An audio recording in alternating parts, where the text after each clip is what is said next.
She was wrong, Michael. You don't need a pandemic for people to take the vaccine. You just need the fear of a pandemic.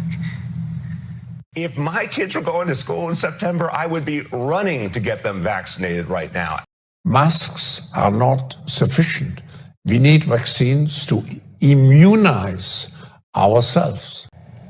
How weird is this, Joseph? One day you go to get a vaccine and the next you're live on national TV. Very weird.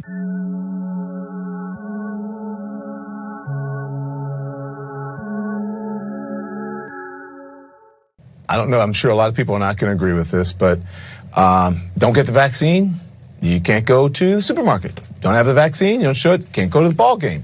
Don't have the vaccine, can't go to work. You don't have the vaccine, can't come here. No shirt, no shoes, no service. We've got to shake people at this point and say, come on now. We tried voluntary. You know, we could not have been more kind and compassionate as a country. Free testing everywhere you turn, incentives, friendly, warm embrace. The voluntary phase is over. We can keep doing those things. I'm not saying shut it down. I'm saying voluntary alone doesn't work. It's time for mandates. That is the mission. And we have to get in those communities, and we have to knock on those doors, and we have to convince people and put them in a car and drive them and get that vaccine in their arm. That is the mission. In addition to providing incentives to encourage vaccination, it's time to impose requirements on key groups to make sure they're vaccinated. Excuse me. Just this week, we took an important step to protect our veterans.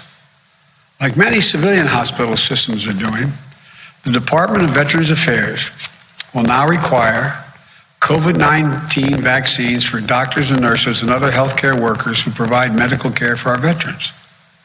We must do everything possible to protect our veterans from getting COVID when they come to get medical care they so richly earned serving their country. We owe them. Next, since many vaccinations are required for active duty military today, I'm asking the Defense Department to look into how and when they will add COVID-19 to the list of vaccinations the armed forces must get. Must get. Must get.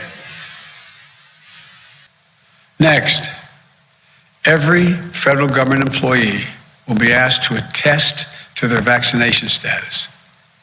Anyone who does not attest or is not vaccinated will be required to mask no matter where they work, test 1 or 2 times a week to see if they've acquired COVID, socially distance, and generally will not be allowed to travel for work.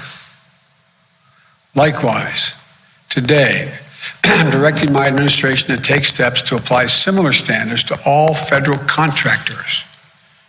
If you want to do business with the federal government, get your workers vaccinated.